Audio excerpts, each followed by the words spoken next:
Good evening and thank you for joining us for KREM 2 News 10 at 10, where we give you more news in less time. Let's get started. If we didn't know it was June, today's weather would not have been much of an indication. Chief Meteorologist Jeremy Lagoon joining us now with more on the rain and crazy wind we've been seeing. Jeremy? Yeah, what a day, Mark. And get this, 53 degrees. On my way back into work after dinner, I saw someone walking wearing a puffy coat and a hat, and I thought, yeah, I feel that, especially with some of that wind. The wind is expected to stay a little bit breezy overnight. Our gusts will fall into the 10 to 20 mile per hour range, but notice tomorrow it picks right back up. We've got another storm on the heels of today's storm, and it's going to bring us another round of rain and another round of wind. The rain starts a little bit earlier in the day, so expect that. As we wake up, we'll get a little bit of light cloud cover, then a light round of showers that moves in the 8 and 9 o'clock hour. Most of that eventually turns into scattered showers in the afternoon, and we do have a chance of seeing a few more of those, similar to what we saw this afternoon. I don't think quite as much moisture or quite as much wind. Wind gusts will top out around 30 to 45 miles per hour. Breezy tomorrow, high in the mid-60s is about where we were today. Wednesday, we turn a corner, and by Thursday, we're back up near 80 degrees. All right, sounds good, Jeremy. We'll check back in with you later in the broadcast. Several of the candidates running to replace Kathy McMorris Rodgers participated in a political debate earlier tonight. Our Nicole Hernandez was there and is breaking down what we learned about the candidates. Nicole? Yeah, so 5 of the 11 candidates in the race were at the Moran Prairie Library tonight for this debate. They each got the chance to answer a couple of different questions about everything from gun violence to border security.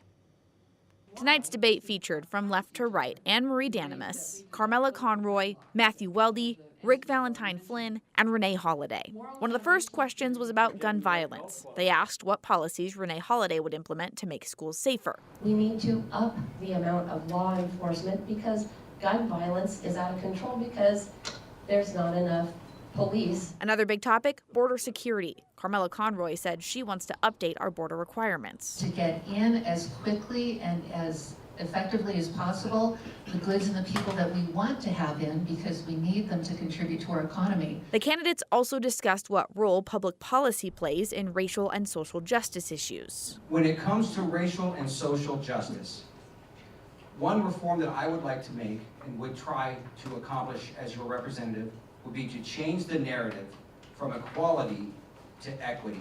Candidate Anne-Marie Danimus was particularly passionate about the question about health care. She said the U.S. needs a universal, affordable health care system. We don't need health insurance as a middleman. We don't need them telling us, after what our doctor tells us we need, what we can have. This is a horrible system that leaves people broke. And another hot-button issue from the night, renewable energy. Rick Valentine Flynn said we need to save farmland when investing in green energy. Energy infrastructure companies buying land to try to preserve at least 75% of cropland when doing that. The candidates answered other questions as well, then rounded out the evening with a meet and greet.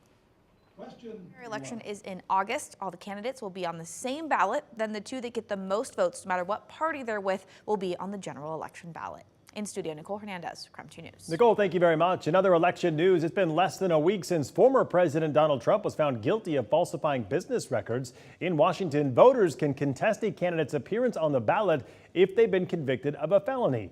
Now that Trump has, many are wondering if that will impact his appearance on their ballots come November. Today, the Washington Secretary of State Steve Hobbs weighed in saying, quote, although any such determination would have to be made in the court, I do not believe states can add to the requirements set in the U.S. Constitution for candidates for president. This means that Washington law doesn't necessarily apply to presidential candidates. Hobbs added neither party has actually submitted presidential and vice presidential nominees yet. They have until August 20th to do so. New tonight, Spokane City Council approved a major settlement for a Spokane Marshallese family. This after a man was shot and killed by police 2 years ago. Officers said they believed Peterson Camo was trying to kill a toddler when they shot him. Now the city will pay his family $250,000. KREM 2 has body camera footage of the incident and what happened in those moments leading up to the shooting. Oh, why are you trying to shoot me? If you shoot me, you're going to hit him too. Bro. We just want to talk to you. It's a precaution. We don't know what's going on. We got to talk to you, man. Spokane police say Camo had a knife and a toddler in his hands seconds before they shot him. The shooting was deemed justified by the prosecutor, and while the settlement was approved by the majority of council, Jonathan Bingle opposed the payment. Take a listen. And in those situations, particularly in today's cultural climate where police, I think, really need to feel as if when they do the right thing, that we've got their back, to me, that is worth every penny to be spent to let them know that, like, when you do the right thing, your leadership, the leadership of this city, we have your back. The vote ultimately passed 4-3.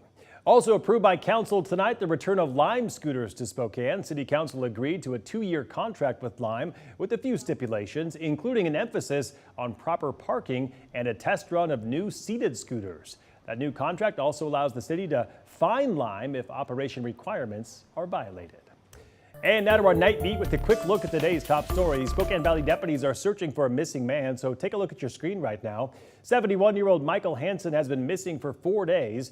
Deputies say he left his assisted living home without signing out back on May 30th. He is free to come and go, but has never gone this long, and authorities are worried about him. Hansen is 71 years old. He's a white male, approximately 5 feet 6 inches tall, 150 pounds.